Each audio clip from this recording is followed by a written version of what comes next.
Boa noite, eu sou Paulo Duarte, esse é o canal Sabores da Masmorra. Eu vou explicar brevemente como é que funciona com o YouTube. Cada vez que alguém aperta o sininho ali para receber notificação, aperta o gostei ou se inscreve no canal, o YouTube entende que o canal é interessante para alguém, é interessante para o público. Alguém está querendo assistir aquele canal. Então ele começa a colocar esse canal nas sugestões. Começa a aparecer um pouquinho mais, ele vai mandar as notificações para todas as pessoas. É assim que funciona o YouTube. Tem o algoritmo entende que esse canal quer ser visto, e não é o canal só, é o assunto. Então, se o canal é sobre DCM e o pessoal está querendo ver sobre BDSM, ele começa a relacionar ali um monte de canais sobre BDSM. É o assunto, o algoritmo escolhe aquele assunto daquele canal para direcionar os usuários. Então, eu conto com vocês aí para poder clicar no botãozinho, notificações, clica no gostei e se inscreva no canal. Isso ajuda o assunto BDSM a aparecer mais no YouTube. Nós somos tão poucas pessoas, a gente tem um segmento tão alijado, tão fora de alguns contextos, que a gente precisa aparecer um pouquinho mais. Então, vocês não vão estar aparecendo no meu canal. Claro que o meu também será. Mas vai ser o canal de todo mundo que fala sobre BDSM, que fala sobre relações de dominação e submissão, que vão estar sendo contemplados com esse teu gostei, com esse teu apertar no sininho aí. Tá? Vamos fazer o BDSM ser mais discutido, ser mais visto, aparecer mais na lista do YouTube. E é só assim que a gente consegue, tá bom? Aperta o gostei, aperta o sininho para receber notificação e te inscreva no canal. Vocês vão estar ajudando o assunto, o tema BDSM, não apenas o meu canal. Tá certo? Um abraço, sou Paulo Duarte, fique com nossos vídeos. Até mais.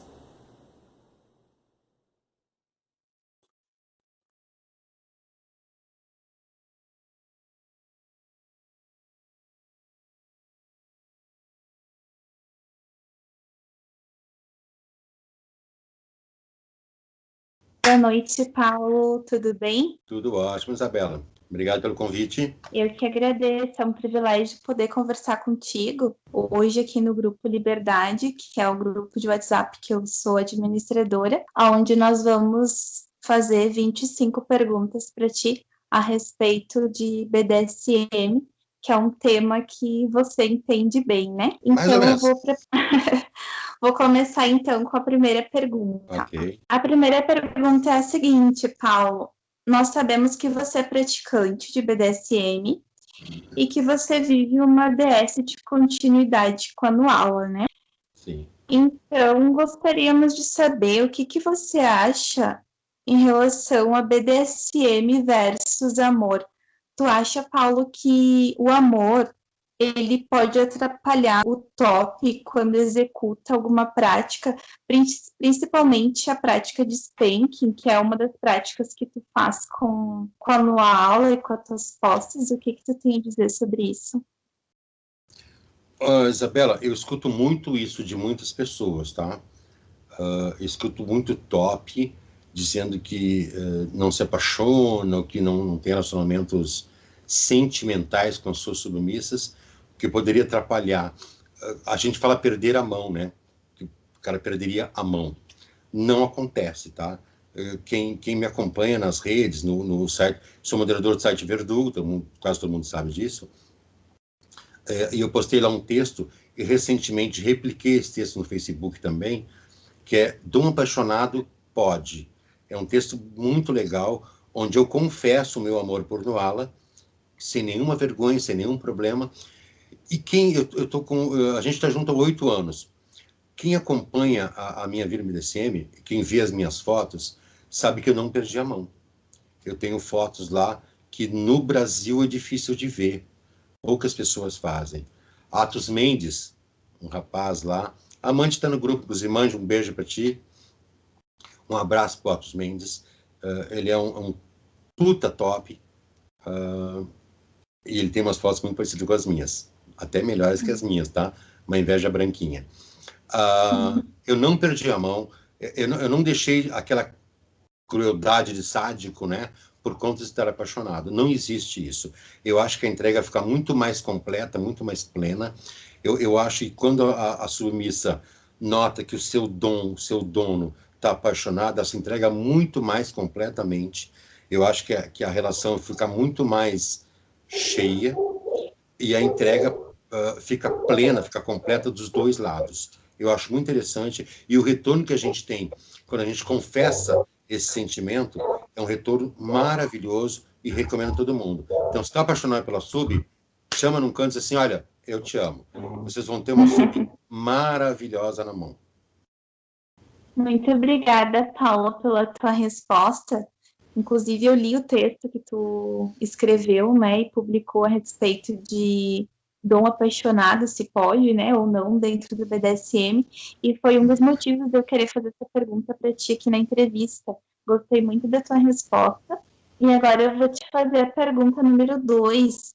Paulo, o que tu acha essencial para quem está entrando agora, quem está começando, né, ter esse contato com o meio BDSM, tanto top como bottom? O que tu acha importante nesse momento de entrar no BDSM e negociar a primeira sessão? O que tu acha importante nesse momento, né, de início e de negociar uma primeira sessão? Bom, pergunta número 2. É assim, ó, eu sempre digo que eu tenho 2 regras do BDSM. Eu escutei isso do Verdugo e eu meio que roubartilhei dele, que BDSM não tem regras, tem conceitos. Eu concordei perfeitamente com ele. Ele é um cara que manja muito, não preciso nem dizer isso, todo mundo sabe. Mas eu acho que ele está perfeito na resposta dele, que a gente não tem regras, a gente tem conceitos. Eu tenho 2 coisas que eu sigo muito no BDSM, que é respeito e bom senso. Então, quando está negociando uma sessão com alguém, primeiro, uma sessão, o básico é confiança, tem que confiar na pessoa. Tem que saber para quem está integrando teu coro. Tá? Com quem tu vai fazer uma sessão? É alguém realmente do meio, é alguém sério, é alguém responsável, ele vai respeitar essa submissa na sessão, e o respeitar não é nem que não vá humilhar, isso é da sessão, tá? Isso faz parte da sessão. Mas que respeite os seus limites, que respeite algumas regras, que entre dentro do são seguro e consensual, se essa for a finalidade da menina também, ou do menino, tá? Eu acho que o maior conselho para quem está iniciando e está tentando negociar uma primeira sessão é muito cuidado, tá? Nem todo mundo... Essa história de nobreza, nobre, tem nobre nada aqui. Aqui, o pessoal que está lá fora mesmo está aqui dentro. Se o cara é mau caráter lá fora, ele é mau caráter aqui dentro também. Usar o BDSM não significa a pessoa virar bonzinho. É que nem gente quando morre fica tudo bonzinho, né? Eu acho que o BDSM também é parecido. Quando entra no BDSM, passa a ser bonzinho. Daí é sério, é responsável, é nobre, não tem nobreza nenhuma. Então, muito cuidado quando está negociando a primeira sessão. Se o cara é conhecido, se o cara não é, se o cara é quem diz ser, entendeu? O maior conselho é esse, cuidado. Cuidado para quem se entrega, para quem tu negocia, com quem tu negocia, é o maior. Tá? E use o bom senso. A gente, no mundo baunilha, as meninas e os meninos sabem se cuidar. Então, que tenham o mesmo cuidado no mundo BDSM, porque as pessoas são as mesmas. Tá? O lobo, ele é lobo. No mato ou na fazenda, ele continua sendo lobo. Obrigada, Paula, pela tua resposta nessa pergunta número 2. E a pergunta número 3 vem trazendo, então, uma das polêmicas, né, que eu tenho visto, assim, no BDSM, nos grupos, principalmente Facebook, né, WhatsApp, é a respeito do envolvimento do sexo dentro da sessão BDSM. Tu acha que o BDSM, ele tá relacionado ao contexto erótico sempre?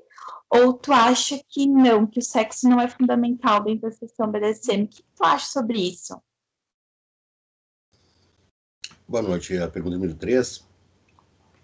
Quem assistiu meu vídeo, quem acompanha meu canal, assistiu meu vídeo, eu botei BDSM sem sexo. Eu entendo BDSM.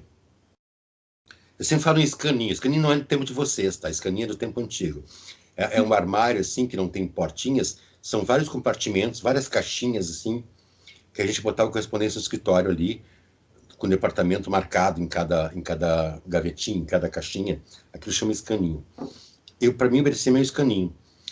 E ali a gente bota as práticas que a gente usa. Então, o BDSM é todo o armário e cada escaninho é uma prática. Cordas, agulhas, velas, humilhação, degradação e sexo. Então, BDSM não é sexo. BDSM não é sexo, nunca foi. BDSM é BDSM. O que acontece? O sexo é mais uma prática que pode ser desenvolvida dentro do BDSM. É só mais uma prática que tu pode ou não realizar, tá? Então, tu vai pegar naquele armáriozinho lá cordas, vai pegar o spanking e vai pegar o sexo se a tua sessão for para sexo, ou se vocês gostarem. Eu gosto de misturar alguma coisa sexual na sessão, eu gosto. Mesmo quando a sessão avulsa, eu sempre aviso isso. A gente vai ter sexo de alguma forma. Ou oral, ou... Eu vou gozar na sessão, entendeu? Mas é uma coisa minha. Mas não é essencial. Já tivemos sessões maravilhosas, eu e Noala e outras pessoas, sem sexo. Então não é uma coisa essencial, não. BDSM é BDSM. E dentro do BDSM, tu pode escolher algumas práticas para aquela sessão, para aquele momento. Uma dessas práticas é o sexo. Então, tu pode colocar essa prática na tua sessão ou pode não colocar. No aula teve um dono anterior a mim, claro que foi anterior, né? Por 2 anos, se não me engano, e nunca rolou sexo. É uma sessão apenas de práticas. Então, o sexo é bom, é maravilhoso, eu gosto. Se alguém estiver interessado aí, me liga que a gente vai se acertar, tá? Estou procurando mais gente. Mas não é uma coisa essencial, não, tá? Pode existir, sim, como mais uma prática dentro do BDSM. Obrigada, Paula, pela tua resposta. E Só também, deixa eu dar uma adenda aqui. sim. Só deixa eu falar uma coisa. Quando vocês estão negociando ou estão falando com alguém, muita atenção na conversa dessa pessoa. Se toda conversa for direcionada para o sexo, muito cuidado, não é BDSM, é sexo. Acabou de falar com o cara e o cara assim, tu tá usando que calcinha? Tua calcinha é cavadinha? Como é que tá vestido agora? Deixa eu ver tua roupa. Liga um pouquinho a cam. Meninas, isso é Meu sexo. O cara Deus. quer foda. O cara não quer BDSM, ele quer foda. Tu gosta, engole. Tu faz anal, tu chupa. Preste atenção na conversa. Se toda conversa que deveria ser de BDSM for direcionada para o sexo, corre Bino que é cilada, entendeu? Não dá. O cara quer foda. Se vocês querem foda, perfeito, fuder é bom, entendeu? Se é isso que vocês querem, tranquilo, vão lá, curtam, é muito bom fuder, sabe? Mas se vocês estão procurando BDSM e o cara está oferecendo foda, né, daí não funciona, né? Vocês estão procurando uma coisa, a oferta é outra, então eu acho que vale mais a pena esperar um pouquinho, tentar alguém que realmente leve a sério e queira realmente BDSM. Se quer uma trepadinha, vai lá e dá pro cara, não tem nenhum problema, é bom. Isso aí foi feito para dar mesmo, tá? Mas cuidado para quem dá. Obrigada, Paulo, pelo teu acréscimo, né? Bem importante essa dica que tu passou para a galera, né, no grupo. E, inclusive, eu li o texto que tu escreveu, né, sobre água ou chá, bem interessante mesmo. E assim como os textos que tu publica, né, são de fácil entendimento e ajuda bastante a gente separar uma coisa da outra, né? Sexo é São coisas sexo, diferentes. sexo e BDSM são coisas diferentes, podem estar interligados, mas não necessariamente, né? Exatamente.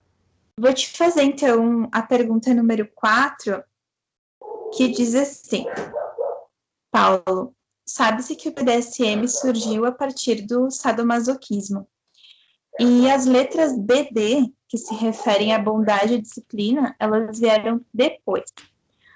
Tu acha que os bondagistas, eles sofrem um certo preconceito dos sadomasoquistas e vice-versa? Tu acha que existe isso ou tu acha que não? Pergunta 4. Eu podia ser muito legal agora e muito, muito diplomático e dizer assim, não tem preconceito nenhum, tá? Mas é mentira, tá? Sempre vai ter. E eu já confessei isso, que eu mesmo, como sádico, tinha algum preconceito sobre bondagista e chibarista. A gente que é sádico não consegue entender como é que o cara fica 2 horas amarrando aquela mulher. E quando termina, tem tanta corda que não dá nem para comer a menina. Não tem nem como penetrar ali, entendeu? Então, eu não consigo entender que tenha prazer em amarrar, né? Não consegui entender. Que tenha tanto prazer só em amarrar, fica 2 horas amarrando a menina, sabe? E a gente é sádico, eu sou sádico. Eu gosto lá, colocar na posição, bater, fazer tal. E a gente realmente tem algum preconceito, sim, tá? Mas eles também têm com a gente. Eles também torcem a cara quando vem uma foto lá da menina toda chicoteada, escorrendo sangue. Eles também têm. É um preconceito que, infelizmente, dentro do nosso meio, a gente ainda tem, tá? Mas esse preconceito ainda é um preconceito meio inócuo, meio inofensivo. Esse ainda não traz problemas. Só vai acontecer de repente, o sádico não acompanhar a cena do chibarista, do bondagista. De repente, o bondagista não vai abrir uma foto do sádico, que sabe que ali vai estar alguém sangrando e tal. Mas não traz maiores consequências. Esse preconceito até não me preocupa. Me preocupa outros preconceitos, tá? E tem muitos, tá? Mas realmente eu tenho que ser sincero, eu não posso ser diplomático nesse ponto. Eu falei para ti no começo, e disse isso umas 3, 4 vezes, eu não tenho censura nas perguntas. Todas as perguntas serão respondidas. E eu não posso responder de forma errada. Eu não posso dizer assim, não, não tem, não. Tem, sim, tem. O preconceito existe. A gente torcia a cara para o cara das cordas, e o cara das cordas torcia a cara para as nossas cenas mais sanguinolentas, entendeu? Mas ainda é uma inveja não, perdão. Ainda é um preconceito ainda inócuo, ainda inofensivo, não tem tanta importância. É uma pena que, de repente, a gente não prestigia a cena de outro porque é de cordas, e o outro não prestigia uma cena nossa porque é de sangue. Tá? Mas eu já abri muito a minha cabeça, já consigo entender muito bem algumas coisas, tá? Que eu não entendia antes. Eu melhorei muito como pessoa dentro do BDSM, muito mesmo. Obrigada, Paulo. Vou te fazer a 5ª pergunta, então. Agora é a respeito de saúde, né? A OMS, a Organização Mundial da Saúde, ela traz um dado importante que qualquer pessoa pode estar confirmando esses dados no Google. A OMS, então, ela relata que cerca de 800 milhões de pessoas no mundo se tratam para depressão e cerca de 350 milhões de pessoas estão a caminho de entrar nessa estatística também agora no início de 2021, segundo os dados coletados, né?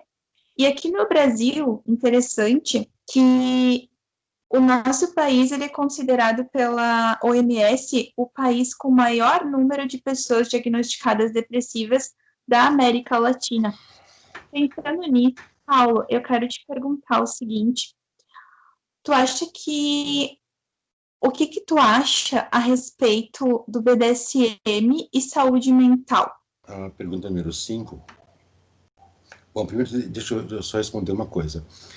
A gente tem esse grande número de pessoas com depressão, ansiedade, crise do pânico, porque a gente ainda é um país em desenvolvimento, que algumas vezes pensa que é grande e outras vezes acredita que é pequeno. Então, nós temos uma vida, a maioria da população é de pobre, vivendo uma vida de classe média, tá? A gente ainda tem muita falta de emprego, mas todo final de semana, emprego e pobreza a gente sabe que existe. Mas todo final de semana, quando sai com o carro para dar uma passeada no domingo, tu vê fumaça dos churrascos em toda parte. Então, a gente é pobre, mas ainda pensa que tem dinheiro. A gente pensa que tem dinheiro. Então, num país onde a gente está conseguindo superar algumas coisas, mas essas coisas ainda não são suficientes para acabar com as nossas dores de cabeça, com o nosso boleto, é natural que tenha uma depressão. Talvez um país muito mais pobre não exista, porque lá não tem dinheiro, mas também não tem gasto. A gente tem o nosso lixo, é um dos lixos mais ricos do mundo. A gente é um país pobre botando lixo bom, comida fora. Então, isso tem que dar ansiedade, dor de cabeça, depressão. Então, não é uma culpa, porque é do Brasil. Não, é por causa da situação que está ruim. A situação está ruim. Tá? Sobre doenças mentais. Entra naquele rol de perguntas que eu digo para ti que eu poderia muito bem ser diplomático e falar uma coisa aqui, mas não, vou dizer seriamente. Sim, no BDSM, embora eu não seja médico, a gente tem certeza que algumas pessoas que a gente conhece são borderline, sofrem de ansiedade, sofrem de crise do pânico, sofrem de traumas e entram no BDSM tentando satisfazer alguma dessas coisas deles. Então tem muito borderline posando de masoquista. A gente sabe disso.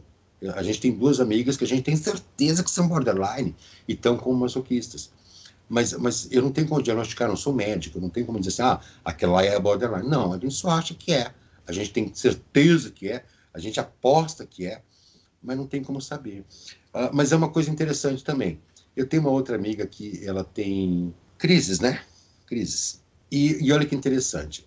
Quando ela está apanhando, tá no período de dono, que ela está com as sessões regulares, ela não toma remédio. Não faz falta para ela o remédio. O remédio só faz falta quando ela tem abstinência. Então, ela está dentro inclusa na categoria masoquista. Quando ela está apanhando, ela satisfaz alguma coisa dela, algum hormônio, alguma dentro da cabeça que é criada, que é produzida, e ela não precisa do remédio naquele período. Quando ela entrou em abstinência, que ela não está apanhando, ela precisa tomar remédio. Uma coisa engraçada. Então, tem sim doentes dentro do BDSM, a gente não tem como saber. Então, isso é um alerta bem legal para alguns aí que acham que a guria é muito masoca, vou descer o braço, de repente ela não é masoca, de repente está com um problema e não está tomando os remédios que precisa. Tá? Então, eu digo para todo mundo isso. Tem problema? Abre o jogo. Sempre sinceridade. É a melhor coisa. Diz, olha, eu tomo Rivotril, eu tomo diazepam, eu tomo ácido valproico, tá? Para a gente saber onde é que está pisando. Abre o jogo. Abre o jogo. A gente sabe que tem muita gente tomando, e é uma coisa engraçada. Eu falei esse dia com uma pessoa, disse assim, pois é, mas ela toma remédio. Eu disse, mas peraí, quantas pessoas tem? 12. Dessas 12, quem não toma Rivotril algum remédio? Nenhuma. Todos tomavam. Todos tomavam. Então, esse negócio de dizer assim, pois é, mas tem problemas. Mas, na verdade, Isabela, eu acho que está todo mundo com problema. Está todo mundo tomando Rivotril. Eles vão começar a fazer quiosque de Rivotril na praia, sabe? Tem picolé, água mineral, água de coco e Rivotril. Porque tá grande a coisa. A gente só tem que entender que a gente tem um problema, que a pessoa tem um problema, e separar o que é necessidade BDSM, abstinência de prática, do que é crise por problemas mentais. Quando a gente souber separar isso, tá perfeito, tá? Mas vamos tomar cuidado, isso tem uma patologia, algum problema mental, e está descarregando o BDSM, ou não. Acontece também com dominantes, mas só submissas não. Tem muito psicopata aí, muito problema psicossocial, mental aí, que está no BDSM tacando o braço nas meninas para descarregar alguma frustração, algum abuso que ele teve na infância, que descarrega agora depois de velho. Tem também, tá? Não é só as meninas, não. Tem muito top com chicote na mão aí, que está usando o BDSM para descarregar frustrações, traumas, problemas, muitos. Tá? Não se sabe, nem eu posso dizer quem é quem, mas a gente vê pelos atos, às vezes. Chegou notícia agora, umas 3 semanas atrás, que o rapaz quebrou uma costela da menina numa sessão. Nossa. Então, vamos tomar cuidado com aquilo que eu falei, com quem anda, tá bom? Obrigada, Paulo. E eu concordo contigo.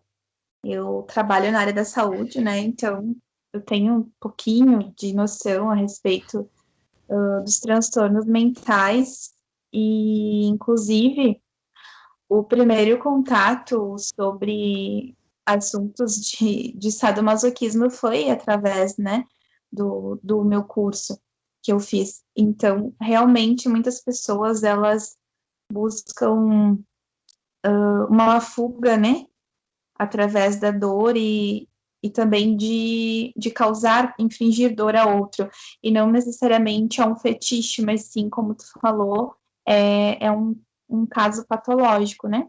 Então, Algumas vezes existe sim. Algumas vezes é. A pergunta número 6 é a seguinte. Nós ouvimos falar bastante em tops dominadores que são abusivos, né? Que são predadores, que causam o mal aos pobres bottoms. Pensando nisso, Paulo, tu acha que existe bottom mau caráter ou todos são santos? Pergunta número 6. 6, né? Isso. Sim, todas as submissas são santas. Santas do pau oco. Não, Eu reconheço que muito top é abusador, muito top usa o BDSM para abusar de algumas meninas, né? Alguns usam para descarregar frustrações e problemas pessoais que têm e usa o BDSM para descarregar isso.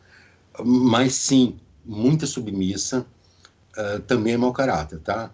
A gente já conheceu algumas, eu já conheci pessoalmente uma com quem eu tive um relacionamento, decepcionou muito. Bom, em geral, a gente tem vários. A gente teve uma aí que perseguia algumas pessoas, se aproximava das meninas que tinham um dono e ficavam fazendo o joguinho aquele de botar um contra o outro. Daí fazia amizade com o casal e minava a menina para o dono e minava o dono para a menina. Ficava fazendo aquele, sabe? Eu sou amiguinha dele, sou amiguinha daquele lá, mas e ficava minando essa relação. Então, acontece sim. E acontece também o que chama de dominação por baixo. Não chamo nem de mau caráter, às vezes é só a cabecinha fraca. É a menina que ela está na posição de submissa, mas que ela consegue, ela é muito manipuladora, que consegue sexualmente, ou seja como for, manipular o top. Ela termina conduzindo a relação de forma muito bem feita, quase imperceptível, o cara não nota, quando vê ela está conduzindo a relação. Isso chama dominação por baixo. Tem um nome em inglês que eu não sei agora. Tem nome em inglês. É muito comum, mas tem sim, gente muito mau caráter, gente ruim, gente péssima no BDSM, em ambos os lados, tanto no top como submissa. Pegando um gancho na pergunta anterior, gostaria de saber o que tu acha. Que tipo de comportamento faz de um intitulado top um falso top? Pergunta número 7. Isso é complicado, porque tem tanto comportamento que seria inadequado ao top, que não tem como responder assim uma ou outra. Tá? Mas eu acho que aquilo que eu falei lá no começo, eu acho que tu conhece o autor pela obra. Eu acho que tu conhece a pessoa pelo que ela faz, pelo que ela é. Então, tem um texto meu chamado Rei dos Idiotas, que eu acho interessantíssimo. É o cara que abre um grupinho de WhatsApp, ou abre uma página no Facebook, e usa para aliciar iniciantes. E ali ele começa a minar essas cabeças. Não, merecer-me assim, merecer-me assado. A submissa não tem direito a nada, a submissa só tem que dizer sim, senhor. Ela não pode isso, ela não pode aquele outro. E esse é um dos piores, porque ele pega uma cabeça ainda em formação no BDSM, apesar da menina ter, às vezes, 30, 40 anos de idade, no BDSM ela ainda é adolescente, ela está entrando agora. Então, quando alguém que já adquiriu um certo nome, ou que diz que tem um certo nome, tenho 30 anos de experiência e tal, como eu digo também, começa a dizer que isso é certo, aquilo é certo, elas começam a acreditar nisso. Então, eu acho que essa atitude é a pior que tem. Eu sempre explico como é que funciona as lioas, como é que as lioas caçam. Elas caçam normalmente em grupo.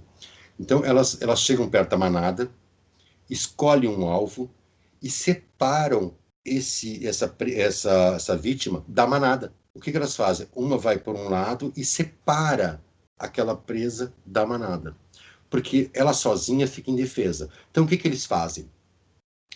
Vamos conversar, mas vai sair de todas as redes. Tu não vai adicionar ninguém. Tu vai me passar agora a tua senha e eu vou administrar tuas redes. Sabe? Eu vou decidir com quem tu conversa, com quem não. Porque assim, ó, ele corre o risco de, se deixar a menina participar de um grupo de WhatsApp, as outras meninas abrirem o olho dela e contar, olha, não é assim, o cara tá abusando, não é assim que funciona. Então, o que eles fazem? Eles separam a presa da manada. Fazem muito isso, eu vejo muito acontecer isso. Tá? Em grupos de WhatsApp, em páginas do Facebook. Então, eles separam aquela menina da manada. Não, tu não vai entrar em contato com ninguém. Eu que decido quem tu adiciona. Isso não existe, menino. Isso não existe. Tá? Depois que for teu dono, aí é outro assunto. Tá? Aí é outro assunto. Teu dono ele vai escolher quem tu escolhe. A Anuala, por exemplo, eu decido quem ela adiciona de tops. Tanto domes quanto tops. Mas não censuro ninguém. Eu só pergunto assim, peraí, o cara te mandou uma mensagem educada? Foi. Eu vou lá no perfil e vejo que o cara é gente boa. Pode aceitar o cara. Não é o fato de ser homem ou ter mais experiência ou menos experiência que eu vou vetar aquela pessoa para adicionar ao perfil de Noala. Não é isso. É o que ele faz. Agora eu entro na página dele. Só tem lá mulher com calcinha enfiada, mulher de shortinho, mulher em cena de sexo, mulher chupando, mulher chupando, mulher chupando, mulher chupando, mulher chupando, mulher chupando, mulher chupando. Pô, o cara quer sexo. Então não é BDSM. Então esse aí tu bloqueia e não aceita. É assim que eu faço. Então, tem algum ato que pode dizer que o cara não é? Tem muitos. Mas esses que eu estou explicando agora, eu acho que são os mais graves, porque mexe com quem está iniciando. Ele vai montar de forma errada uma cabeça que ainda não tem experiência para entender que está sendo abusado, está sendo manipulado. Esse é o pior ainda. Infelizmente, eu acredito que é o que mais tem esse tipo de top, né, entre aspas. Bom, muito obrigada pela tua resposta. Vou te fazer a pergunta número 8. Falando tanto de pessoas experientes como pessoas iniciantes no BDSM, o que tu acha indispensável antes de ter a primeira sessão? Tu acha que é necessário um tempo mínimo de conversação para depois ter uma sessão? Eu vou te responder com uma outra pergunta. Tu é solteira, né? Tu sai pra balada toda sexta-feira, encontra um cara e vai dar para ele a primeira noite? Com certeza não, né? Até porque esse cara pode ser um psicopata, pode ser um bandido, pode ser um doido, então com certeza não. E é a mesma resposta que eu te dou. Quando tu vai marcar a primeira sessão, não quer dizer que tu tenha, eu tenho que estudar 2 anos, 3 anos, não é isso. Tu tem que conhecer a pessoa. Tu não sai na balada, tu não vai pro shopping, encontra um cara e o cara diz, gostei muito de ti, vamos para um hotel. Tu não faz isso. Ou pelo menos não deveria fazer, porque algumas fazem, tá? Algumas fazem. O que eu digo para a Noala? Tem muito sumissa que está viva por sorte. Extrema sorte. Ela está viva porque tem muita sorte. Tem um anjo protetor lá que botou a mãozinha e disse, você que vai ficar vivo, vou deixar. Porque olha só, eu estava numa mesa, a gente fez um encontro, acho que umas 30 pessoas. Eu fiz uma pergunta para todas elas e todas elas me disseram a mesma coisa. Disse assim, tu já foi para uma sessão com um cara que tu não conheceu pela internet? Já fui. No aula também, já fui. No aula também respondeu a mesma coisa, já fui. O que elas fazem? Elas conhecem o cara pela internet, daí elas aceitam fazer uma sessão com um cara que nunca viram na vida. E vou te contar uma coisa de Nuala. Nuala teve uma coleira à distância por mais de 1 ano. E o que ela fazia? Ela ia para um hotel, se vendava, o cara era do Rio de Janeiro, ele chegava no hotel, ela nunca viu o rosto por 1 ano, ela nunca viu o rosto da pessoa por 1 ano, tá? Essa era a condição dele. Ela já estava vendada quando ele entrava no quarto, fazia uma sessão, o cara era muito bom, tá? De acordo com ela, era muito bom. O cara era um ótimo dominante. Fazia uma sessão e iria embora. Ela nunca viu o rosto por 1 ano. Ela não sabe o nome, a idade, ela não sabe, criança, ele era do Rio, ela nem sabe se era do Rio, entendeu? De repente ele comprou um chip do Rio de Janeiro e usava o chip do Rio de Janeiro. Que muita gente que se muda faz isso, né? Eu mudei para Cachoeira um tempo atrás, que lá é 54, 55, eu usava o 51 ainda. Então eu podia dizer que estava em Porto Alegre. Então ele podia nem ser do Rio. Ele podia ser aqui de Porto Alegre, do ladinho dela, ali, isso.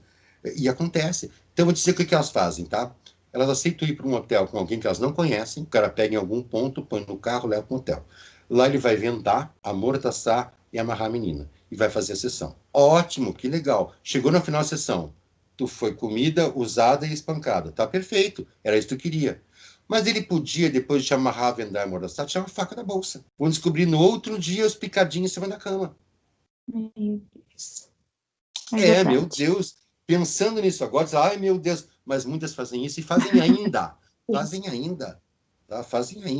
Elas vão para um hotel com quem não conhece, são vendadas, amordaçadas, amarradas, e o cara faz a sessão. Cara, o cara só fez sexo com ela. Que legal, que bom, que sorte só fez sexo.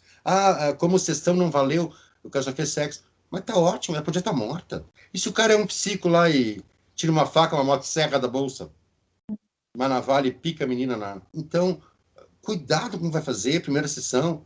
Assim, marca no shopping, tá?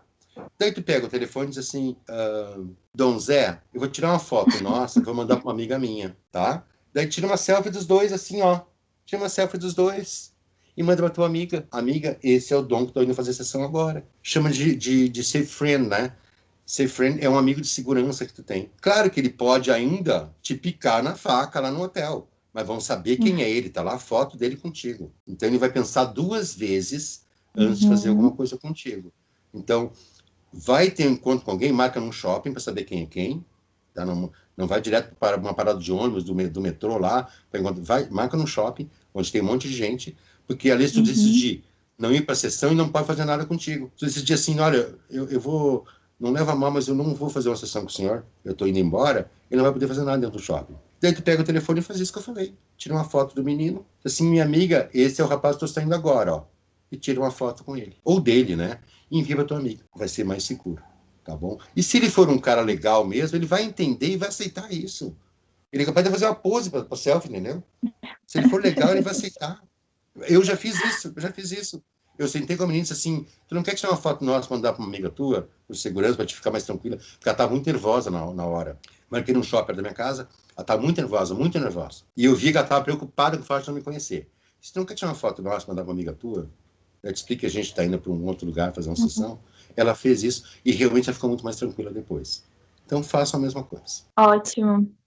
Muito boa tua dica. Eu mesma não tinha pensado, né, nessa possibilidade de mandar foto para alguém. Já tinha ouvido falar de ter uma pessoa, né, de confiança, informar onde está indo, mandar localização, mas essa de mandar foto realmente eu não tinha ainda ouvido ninguém falar. Para quem não sabe, eu sou uma pessoa que ainda não praticou nada de BDSM, estou estudando, estou aprendendo, né? Estou descobrindo. E ainda não tinha ouvido falar nisso, mas eu achei ótimo, eu achei bem mais seguro, né? É um artifício a mais para que a pessoa não caia numa furada, né? Pelo menos ele vai saber que pode ser localizado. Então, agora eu vou fazer para ti a pergunta número 9. A pergunta número 9 diz assim: nós vemos o pessoal falar bastante sobre submissa de alma, até mesmo falando nisso de forma pejorativa. O que tu acha sobre isso, Paulo? Tu acha que uma submissa ela pode ter um desejo inato dentro dela de servir e no caso do dominador, ele tem um desejo inato de dominar? O que tu acha? Existe sim. Quem assiste meus vídeos vai estar lá a colheira de alma, a colheira na alma que eu coloquei. Sim, existe submissa de alma. A gente brinca muito da submissa de alma. Realmente tomou um tom pejorativo quando a gente fala, mas pode sim, existe submissa de alma, tá? Não é uma coisa muito rara de se achar, mas tem gente que realmente nasceu para servir, nasceu para ser submissa, para se submeter a alguém.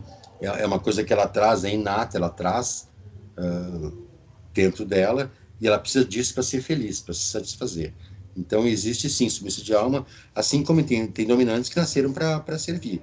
Eu sempre digo isso, para servir não, perdão, nasceram para dominar. Eu sempre digo que tem pessoas que, até de chegar no ambiente, tomam conta do ambiente, são pessoas que têm uma força interior muito forte, onde elas chegam, eles dominam realmente o ambiente, e a gente vê que nasceram para dominar, são dominantes de verdade, assim como tem submissas de verdade.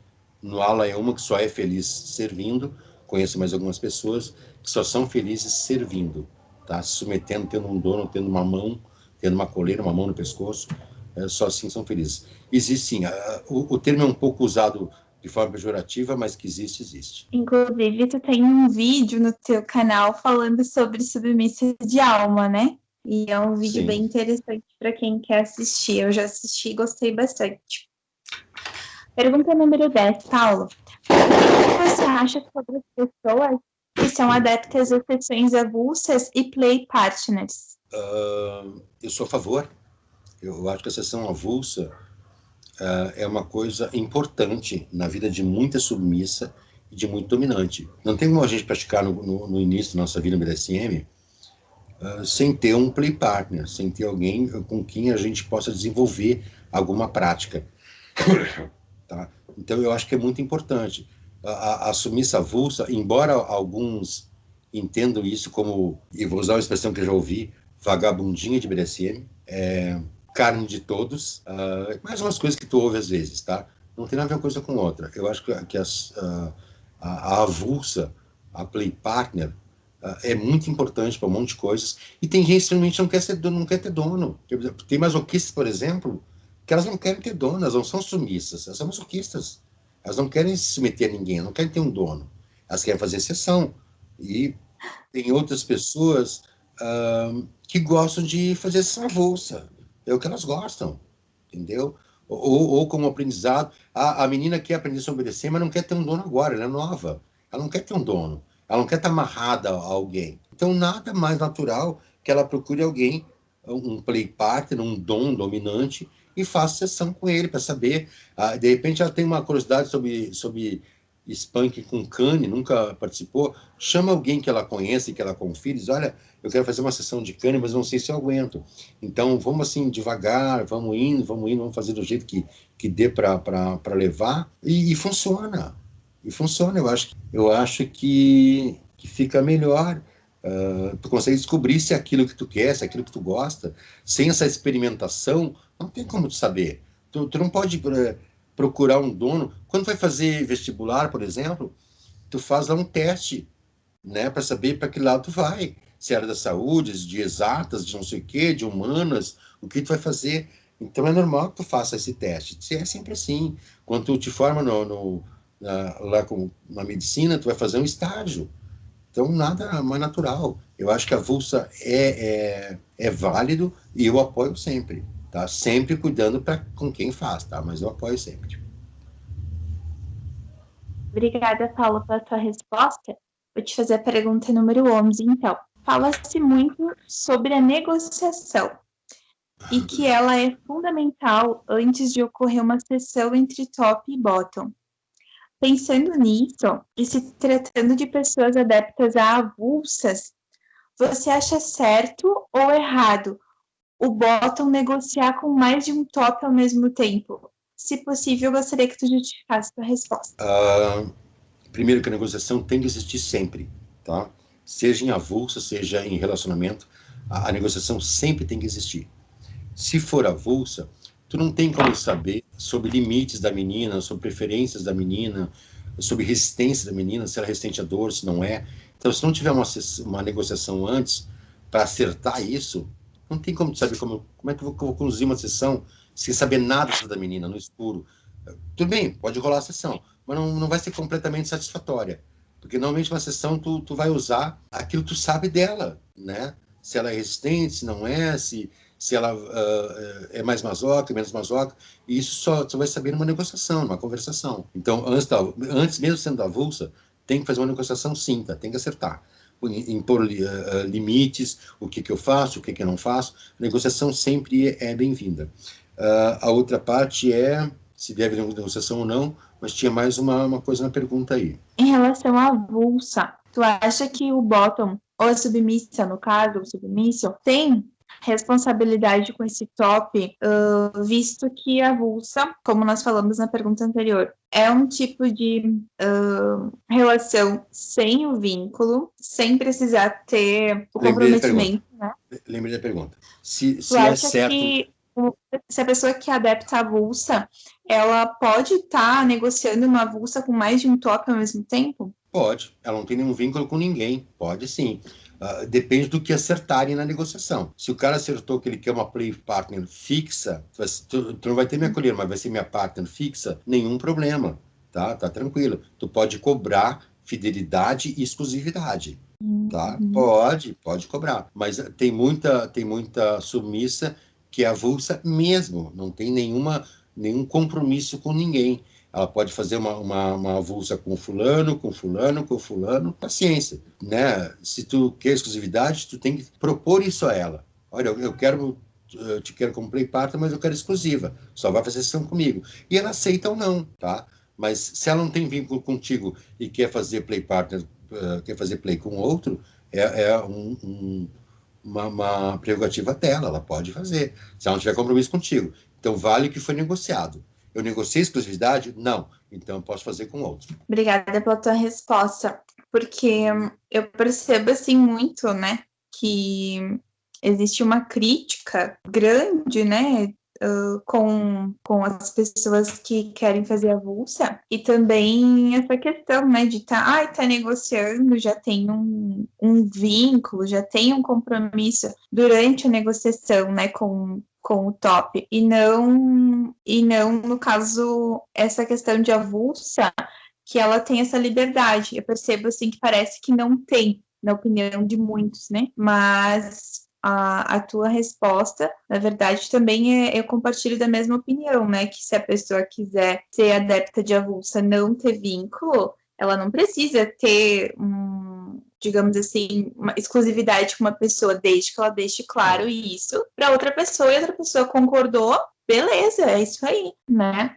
Se não quer uma relação, uma sessão, uma relação, uma DS de forma avulsa, isso deve ser deixado claro na negociação, que é se gostar, segue adiante, não gostar, aborta e acabou, né? Eu acho que a questão de relação virtual acaba atrapalhando bastante, né, a realidade do virtual. Eu acho que muitas pessoas querem já um comprometimento virtual sem nem ao menos ter visto a pessoa pela primeira vez, né? Eu percebo que tem bastante disso. Acontece muito. O cara conversa meia hora com a menina pelo Skype, já manda botar o nome dele no nome, já manda trancar não sei o quê, já manda sair do chat, já manda sair de uma rede, é normal isso. Mas aceita quem quer, né? Nesse pouco tempo, né, que eu tô em contato com as pessoas nos grupos, eu percebo que tem bastante disso, né, essa questão de querer cobrar uma exclusividade, um compromisso, se nunca viu a pessoa na frente, só pela internet, né? Mas, enfim, acontece e cada um decide se vai se envolver nesse tipo de relação ou não, né? Pergunta número 12, Paulo. Percebe-se que muitas pessoas pensam que bottom ou submissa, submisso, é a mesma coisa que sinônimo de fragilidade e timidez. Você concorda com isso? O que você tem a dizer sobre esse assunto? Pergunta 12. Bom, timidez é uma coisa pessoal de cada um, particular de cada pessoa. Tem pessoas mais tímidas e pessoas mais atiradas, né? Mais desenvoltas. Então, timidez é uma coisa que é pessoal de cada um.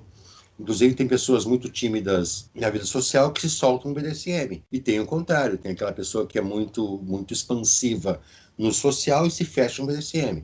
Isso é uma coisa de cada um, tá? Qual foi a outra pergunta? O que foi? Tu acha que o bottom, a pessoa submissa, ela é uma pessoa frágil e tímida? Não, nada de frágil, nada de frágil. Dizer que no ala, que se pendura num ferro para tomar chicotada, é uma pessoa frágil e fraca, só quem nunca levou uma chicotada, né? Então, nada a ver.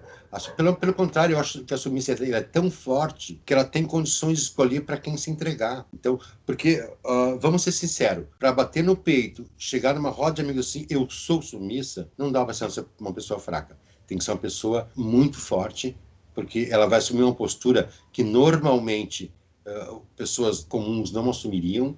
Ela vai assumir um papel que tem que ter muita força interior para aguentar. Uma sessão de degradação, por exemplo, se é uma pessoa mais fraquinha, sai de lá arrasada. Então, não tem nada de fraca, não. Submissas, todo o meu respeito por elas, e tudo que eu aprendi até hoje, aprendi com elas. São pessoas maravilhosas, fortes, e fraco é quem tem isso na cabeça, que acha que é assim. Obrigada, Paulo. Agora uma pergunta de um dos nossos administradores. Pergunta número 13.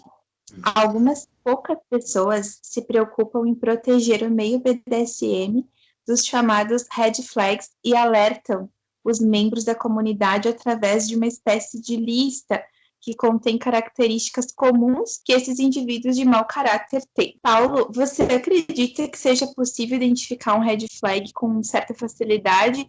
Será que existe algum método eficaz para fazer essa identificação? É possível identificar, sim, com algum tempo de conversa, algum tempo de relacionamento, de interação, tu consegue identificar alguma coisa ou outra. Mas nem sempre. Tem gente muito simulada, tem gente que é especialista nisso. A gente vê casos aí, eu tive Tenho uma amiga, estava comentando, a minha ex-esposa, a gente estava sentado, eu vendo alguma coisa na internet, não lembro o que era, ela conversando com a amiga dela. E a amiga dela começou a comentar que ela tinha conhecido um cara que acabou de chegar de tal lugar e que era militar, e ele ficava muito tempo numa plataforma em alto mar, e o dinheiro dele foi preso lá nos Estados Unidos, ele não conseguia receber e tal. E eu comecei a me ligar no assunto. E eu vi que era golpista.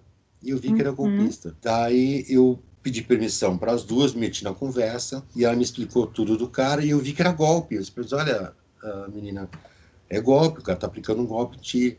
Quanto é que já deu para ele? Ah, pois é, eu mandei dinheiro esses tempos para ele comprar uma passagem, porque ele precisava ir para o Uruguai para acertar um dinheiro dele lá. Daí ele foi, mas voltou, não conseguiu arrumar o dinheiro, então isso é golpe.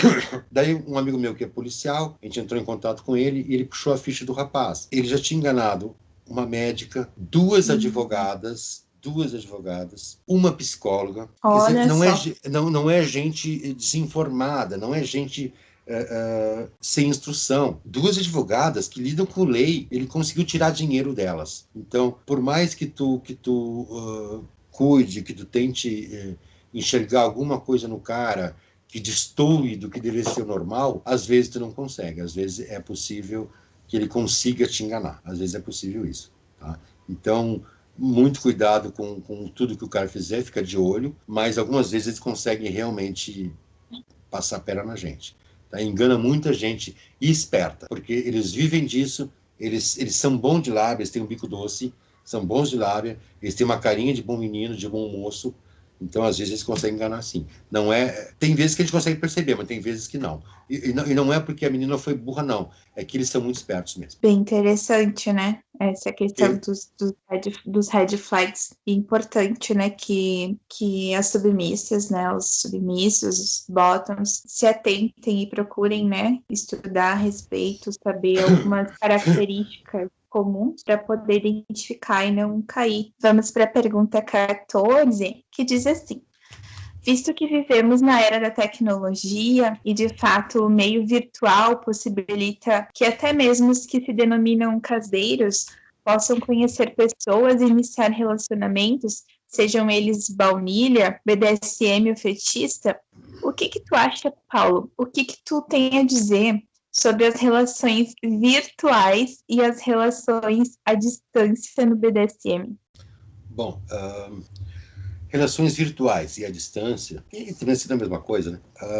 Serve para alguns, não servem para outros. Se o teu problema é uma carência, tu tem carência de atenção, até de ordenança, carência de ser mandada, de ser controlada, de ser guiada, e tu consegue te satisfazer com isso à distância, tá tranquilo. Eu costumo dizer para todo mundo, não existe fiscal do cu alheio, entendeu? Cada um vive a sua relação da maneira que conseguir o que gostar. É uma coisa de cada um. Se a pessoa consegue satisfazer uma relação à distância, tá tranquilo, fica na relação à distância. Mas sempre lembrando que é à distância. Não tem como tu imaginar, às vezes, uma coleira, o cara casado lá no Rio Grande do Sul e ela casada lá no Mato Grosso. Nunca vai ter uma coleira presencial, uma coleira de pessoa. Assim, pessoal, a menos que ele vá de vez em quando para o Mato Grosso, a menos que ela vá de vez em quando para o Rio Grande do Sul, entendeu? Mas normalmente não acontece. Eu vejo muita gente aí entrando em relações que eles sabem que não vai passar do virtual, vai ficar só no virtual. Se tu te satisfaz assim, perfeito, tá tranquilo. Eu já fiz sexo por telefone, tempo que nem tinha internet, sabe? O que é sexo por telefone? É uma masturbação à distância, né? Quem tem a mente fértil, e mulher tem mente muito fértil, tu consegue te imaginar na cena, lá, ela vai falando no teu ouvido o que ela vai fazer contigo, consegue te imaginar, e goza na boa e satisfaz. Não é um jantar, mas é um lanchinho, tu tava precisando fazer um lanchinho, tá ótimo. Não é um jantar completo, com entrada, salada, mas dá pra né? Dura mais 2 dias ali, tu consegue, por 2 dias tô legal. Mas não, a gente sabe que não é uma coisa completa, não é uma coisa plena. Se tu está procurando uma coisa completa, tenta não ir para o virtual, tá? Ou tenta encontrar alguém que começa um virtual com possibilidade de passar a real. A gente tem uma menina, eu sempre falo dela, uma menina muito querida, Lud Druida. Um beijo, Lud Druida, que ela vai ver esse vídeo. Ela morava em São Paulo, se não me engano. Ela é do norte, eu acho, não sei se Paraíba, no que, Pernambuco. Ela era lá, norte-nordeste, foi morar em São Paulo, conheceu o druida que é do Rio Grande do Sul, de Porto Alegre, começaram uma relação virtual. Parece que ela veio para cá, conheceu ele, tiveram alguns dias aqui, e ela veio de Malicuia, veio de mudança para o Rio Grande do Sul. Mora aqui agora com ele. Então, se tu quer uma relação à distância, só à distância, te contenta com isso, tá legal assim, perfeito, continua com a relação à distância. Agora, se a tua intenção é ter um presencial, é ter um dono junto com ti, cai fora, vai procurar o outro. Não fica amarrada numa coisa que tu sabe que não vai te realizar. Tá? Então, depende muito do que tu quer, o que tu busca. Se tu busca uma relação futuramente presencial, não adianta ficar só no virtual. Tá? Tem que procurar alguém que possibilite a ti, daqui a um tempinho, passar isso para o presencial. Tá? Ou ele vai para lá, ou tu vem para cá. Às vezes a distância é curta. Eu negocio com uma menina de Caxias, por exemplo. Caxias é 100 e poucos quilômetros de Porto Alegre. Então teria como eu ir de 15 em 15 dias e ela vem de 15 em 15 dias. Então toda semana a gente ia se ver, tranquilo, né? Porque ela vem essa semana, eu vou na outra. Ela vem nessa semana, eu vou na outra. Dá para levar sim. Agora, só no virtual, tu tem que ter muita bala na agulha, muita confiança. Porque o cara, por exemplo, que ele é mais ciumento, mais possessivo, a menina vai dizer assim, tá, dona, eu tô indo dormir. Mas tu não sabe se ela for dormir. Ela pode ter desligado o telefone e o Skype, já tá prontinha pra balada, né? Só tira o roupão que eu tava por cima, tá toda paramentada já e ó, fui pra noite. Balada. Tu não sabe. Então, se tu não tem essa confiança, é muito difícil manter uma relação à distância. Se a menina é ciumenta, por exemplo, também não dá. Se o cara é passivo e não é ciumenta, não funciona assim. Porque tu não sabe se realmente aquela pessoa que tá lá, tu não conhece, não viu olho no olho ainda, se ela realmente vai respeitar essa coleira, vai respeitar essa relação de vocês, entendeu? Ela pode dizer, dona, tô indo dormir, tô com um soninho, e pum, partiu balada. O cara pode dizer a mesma coisa. Ó, minha submissa, né? Um beijo, tá, um tapa na cara, eu tô indo dormir, e vai pros amigos lá para a cervejaria. Pode acontecer. Então, se é o que tu quer e te basta, perfeito, continua aí, tá?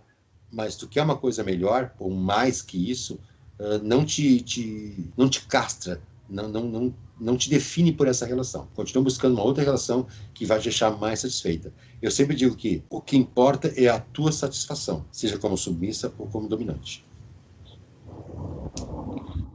Obrigada, Paulo.